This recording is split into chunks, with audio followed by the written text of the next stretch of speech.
Doctor Pivetta, ¿cómo está? Un gusto saludarlo, bueno, con este tema tan importante que tiene que ver con los controles en el embarazo. Sí, sí, bueno, Natalia, muy amable por el espacio que nos estás brindando. Sí, es importante el control del embarazo, un control integral. Quiero destacar que desde el Ministerio de Salud de la provincia, a través del Hospital Sicoli, la intención siempre es llegar a la sociedad, al pueblo, a las mujeres, en nuestro caso en el área de maternidad. Ya hablamos del tema del HPV vez pasada y ahora yo creo que es muy importante el tema de dejar sentado bien cuál es el control básico integral que toda mujer embarazada debe realizarse para brindarle una buena salud al bebé que está por nacer. Perfecto, bueno, vamos de cero, ¿no es cierto? Sí. Llega una mujer embarazada, una mamá embarazada, gestante al hospital, ¿qué es lo primero que debe hacer? ¿Cómo se la asesora? ¿Cómo se la acompaña? ¿Cuáles son los primeros controles?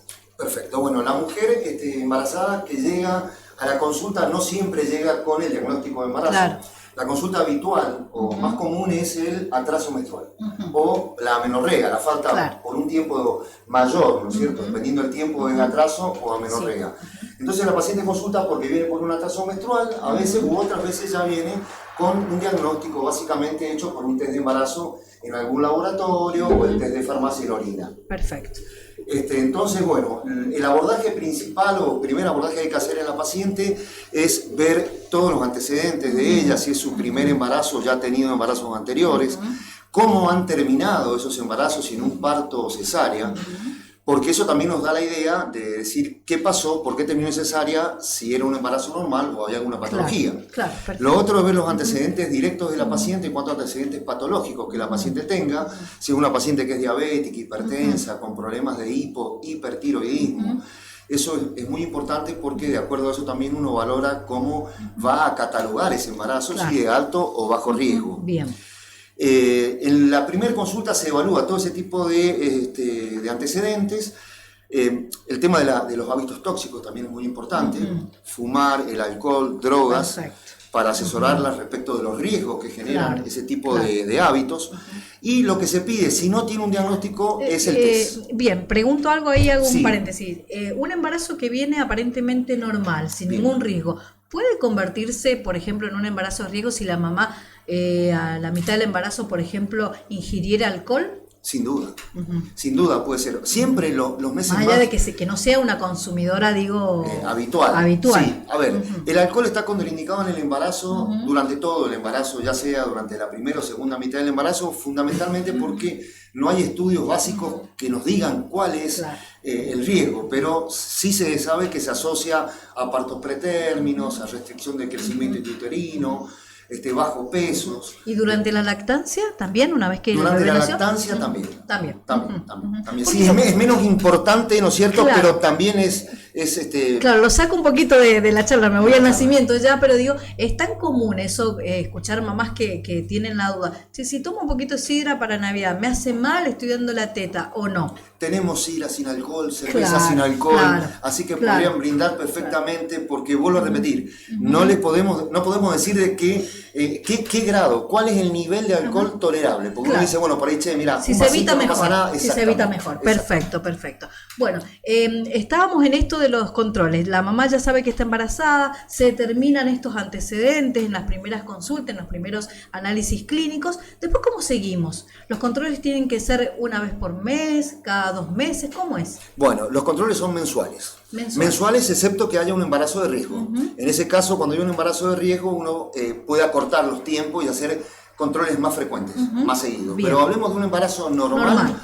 Es una vez al mes el control, en donde se le va a ir solicitando a la paciente estudios de sangre, orina, ecografías, se le hace todos los controles, control de peso, control de presión arterial, la percepción por parte de la mamá de los movimientos del bebé y control de lo que es la altura o crecimiento de la altura uterina y ocultación de los latidos cardíacos fetales, ¿de acuerdo? Perfecto. Eso se hace en todos los controles, uno por mes.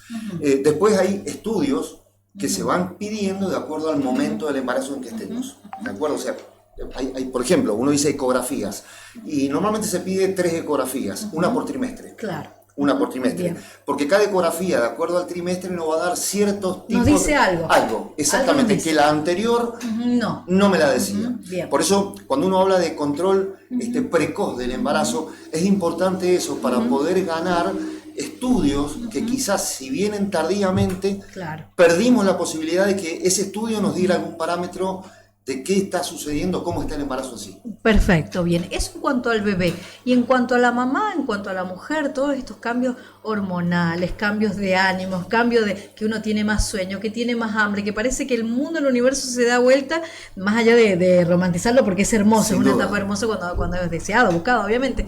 Pero digo, todas estas cuestiones que suceden con el cuerpo de la mujer, todos estos cambios, ¿no es cierto?, hormonales, ¿cómo los abordamos desde este abordaje integral? ¿Cómo cuidamos a la mamá en cuanto a su piel, a odontología, a su alimentación? ¿Cómo abordamos y acompañamos a esa mamá para que llegue también en perfectas condiciones? Perfecto, o sea, la buena evolución del embarazo y de la salud fetal y después del recién nacido depende totalmente de lo que son los controles y de la cuidados de la mamá en sí. Entonces uno la aborda primero que todo mandándola al odontólogo porque es muy común por un cambio del pH que hay en la boca durante el embarazo, consecuencia de las hormonas. ¿De acuerdo? O sea, la mujer en el embarazo tiene una serie de síntomas al principio que son muy característicos, como vos decías, la náusea, el vómito, ansiedad, tendencia al sueño. Dolores de muela, dentales, o sea que son muy comunes. Dolores dentales, riesgo de infecciones urinarias que curiosamente son infecciones que no dan una clínica típica, porque uno le pregunta y dice, ¿tenés alguna molestia para orinar, ardor, quemazón? No tengo nada. Y de repente uno hace el urocultivo, que hay que hacer un urocultivo por trimestre promedio, y aparece una infección urinaria, porque el mismo embarazo solapa la sintomatología, y a lo mejor la mujer está con la infección urinaria y no siente una sintomatología. Entonces, hay cosas que hay que hacerlo. Y después, bueno, con el soporte del odontólogo para ver el tema de, fundamentalmente mucho se da gingivitis, sangrado de las encías. Cuando hay caries durante el embarazo por ese cambio de pH suelen ser mucho más explosiva la evolución y se pierde la pieza dental con mucha más facilidad. Entonces un control inicial de la parte bucal, salud bucal es fundamental. Mandarla al nutricionista para que le haga un esquema de una dieta adecuada con los requerimientos que tiene que tener. Uno dice siempre, ¿qué sería? Yo le digo, no coman macanas. Fundamentalmente frutas, verduras, lácteos, carne de pollo, de pescado, a la plancha, a la parrilla, hervida, mucho líquido. Evitar fundamentalmente las harinas, las frituras, las salsas. ¿Cómo se acompaña cuando uno ve un caso de una mamá que no está recibiendo toda la alimentación que corresponde, una alimentación saludable? ¿Cómo se acompaña desde el hospital? Porque quizás a lo mejor los recursos en casa no alcanzan. Bien, bueno, ahí tenemos justamente el servicio de nutrición, tiene que hacer un plan adecuado a las posibilidades de cada paciente. Yo siempre digo que por ahí uno dice, va al nutricionista y te dicen comer semillas de no sé qué y aceite de no sé cuánto, y uno dice, che, ¿es viable? ¿Es viable? ¿Es posible que se pueda llevar adelante una dieta de esas características? Ya sea por el tema económico, por un lado, y por el otro lado, por el tema de los tiempos también, porque a lo mejor estamos hablando de una mamá que está embarazada y tiene 2, 3 hijos, un esposo y no tiene los tiempos. Entonces, ahí yo creo que la nutricionista tiene que adecuar y tratar de buscar que sea una dieta simple, accesible para que pueda llegar.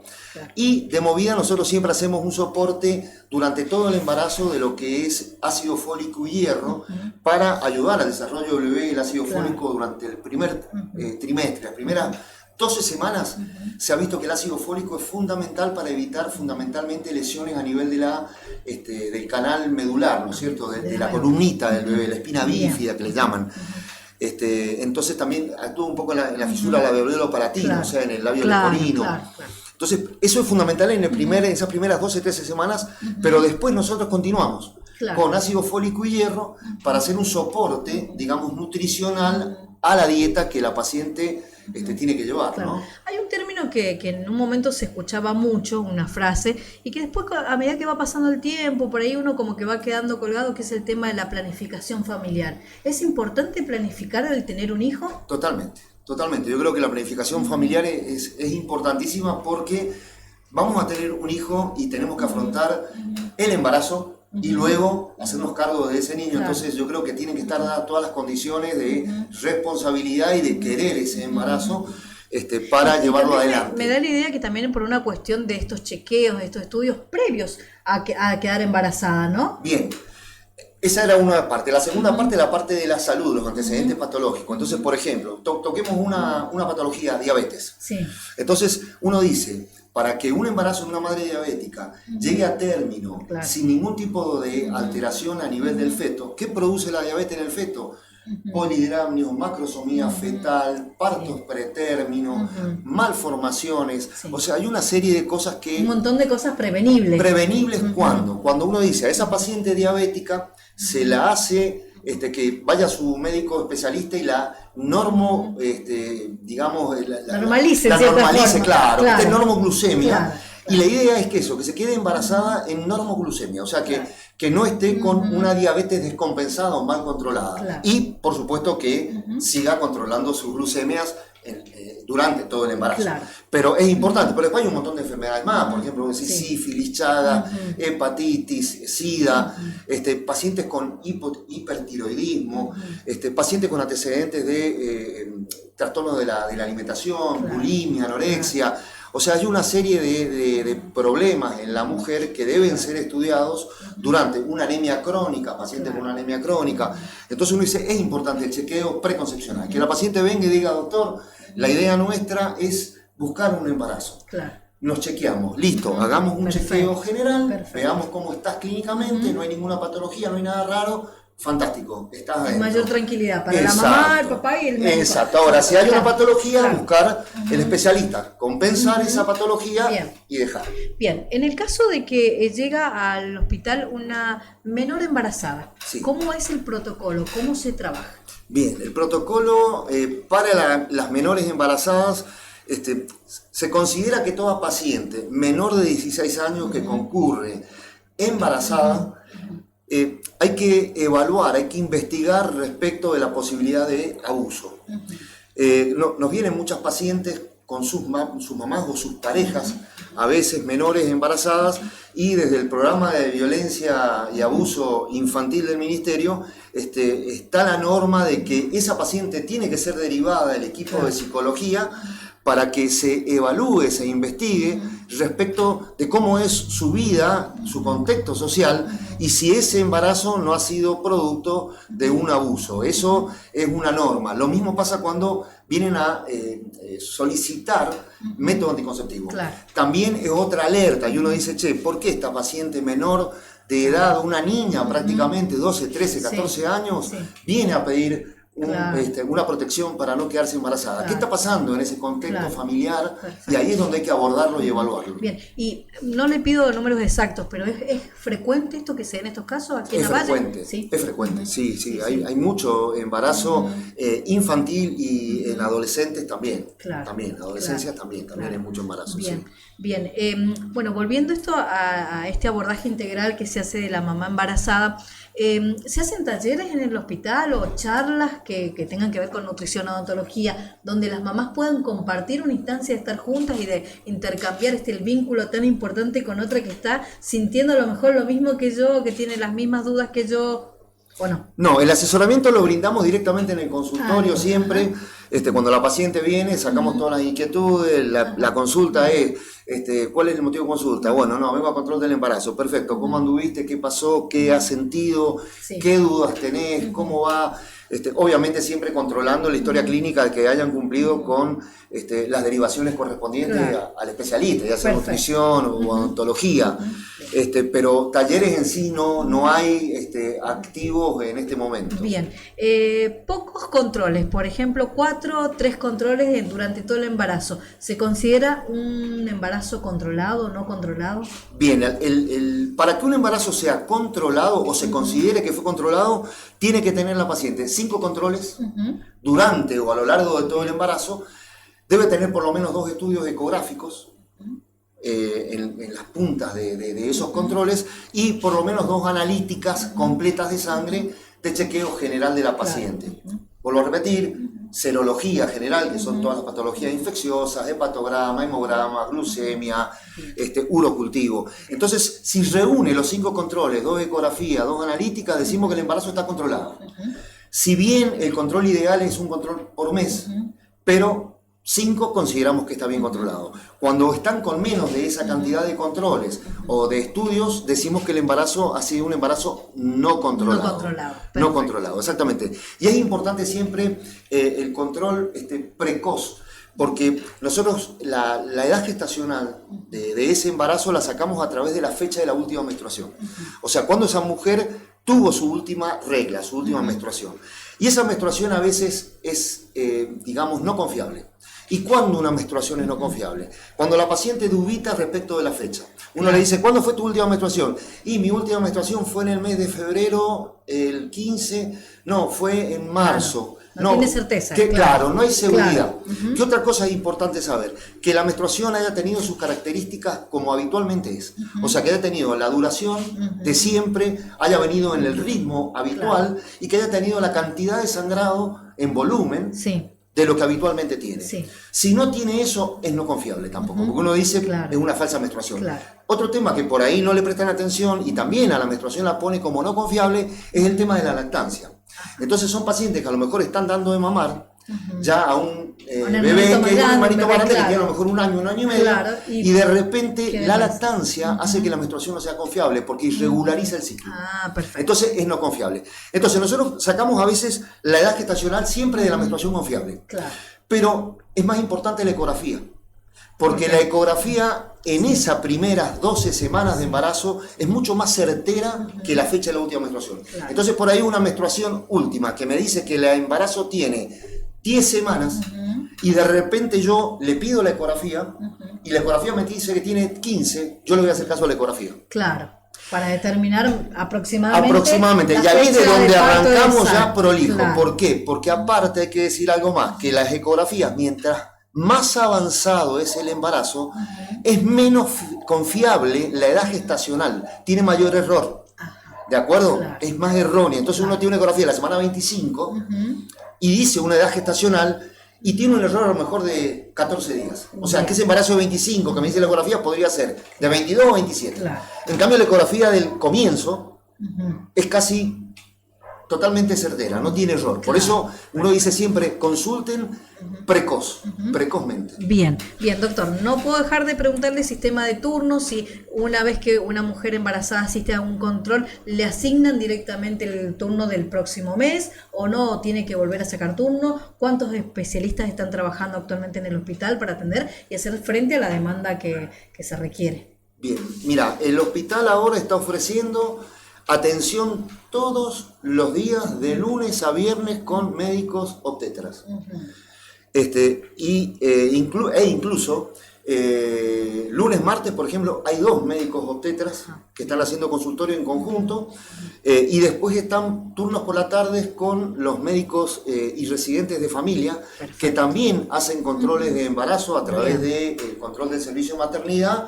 Ellos están capacitados también para hacer los controles. En el caso que aparezca alguna dificultad, alguna duda, alguna paciente que tiene alguna complicación o alguna patología, nos la derivan a nosotros. Claro. Pero prácticamente de lunes a viernes, mañana y tarde, hay horario de consulta sin ningún problema y turnos hay.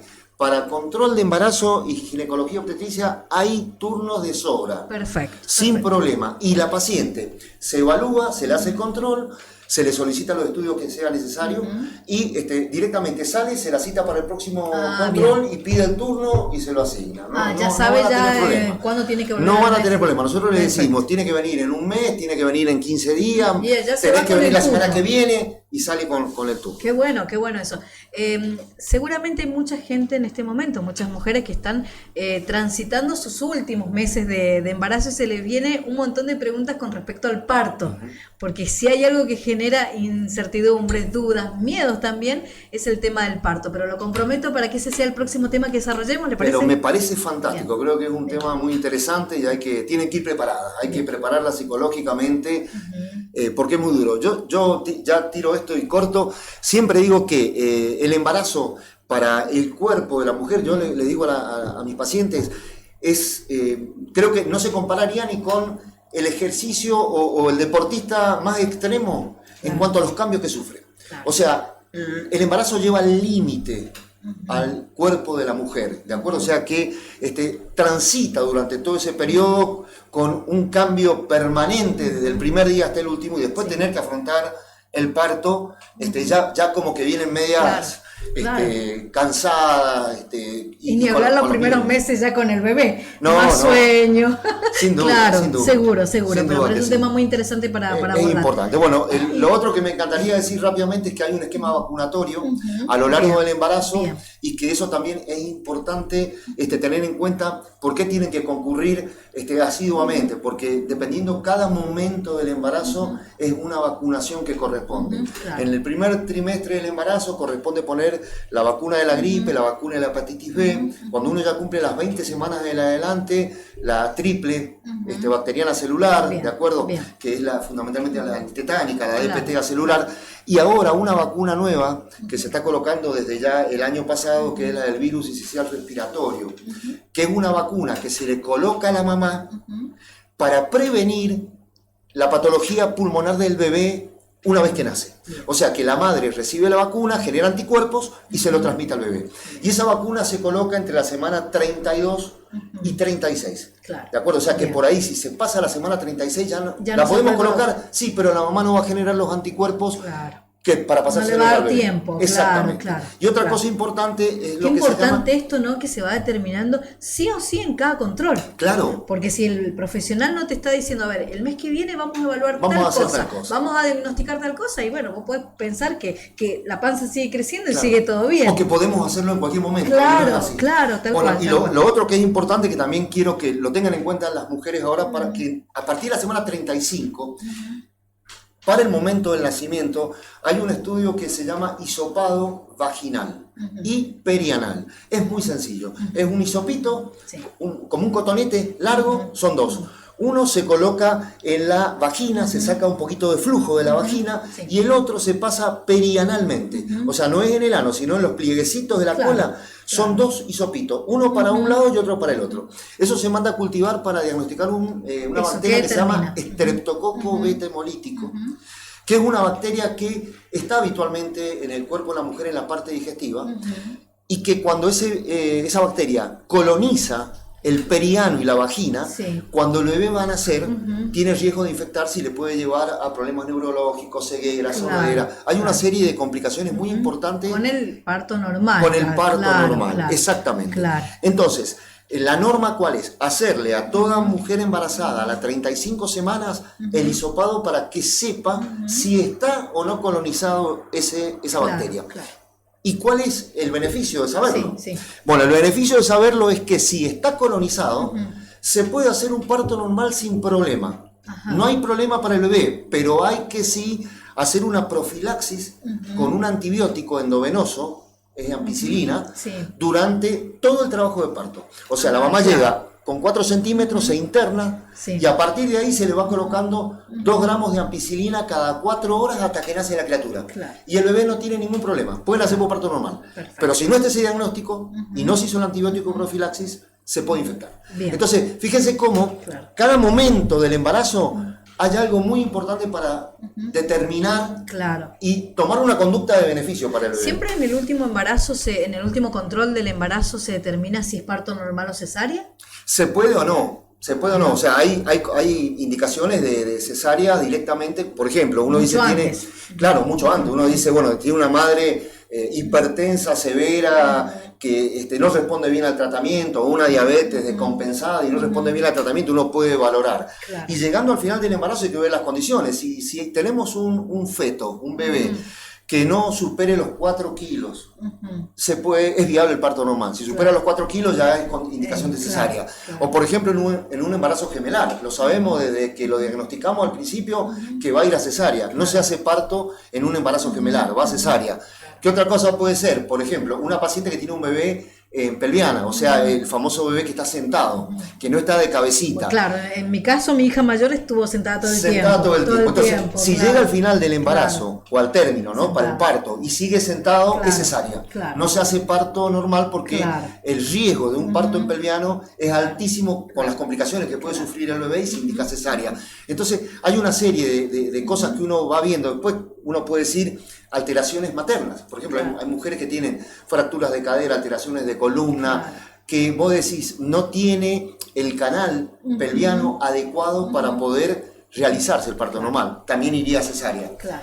Se me vienen miles de preguntas, Sí. pero lo voy a dejar para Para otra el oportunidad. próximo programa, que vamos a abordar el tema de partos, ¿no? Perfecto. Cuando cesárea, cuando parto natural, qué mitos hay con respecto al momento del parto, qué cosas saber, que bueno, que Alejandro Pivete, que explica de maravillas, nos va a ir sacando todas esas dudas. Alejandro, muchas gracias. Bueno, Muy gracias a amable. vos, Natalia, por el espacio, y bueno, sabés que estoy a disposición y quiero transmitirle a la población, a la gente que se arrima al hospital, que se haga amiga del hospital, del servicio de maternidad y de ginecología. Estamos para asistirlos, y hay consultas para todos, Está así que bien. no hay ningún problema. Y ha sido muy claro también en explicar la importancia de por qué cada controla su tiempo. Yo creo que eso es el título de la nota, ¿no? Bueno. Porque después algo que no se hizo en su momento, después posiblemente no se pueda hacer. Exactamente. Ni revertir, Bueno, agradezco Bien, gracias. que te haya conformado mi explicación. por supuesto. Bueno, muchas gracias.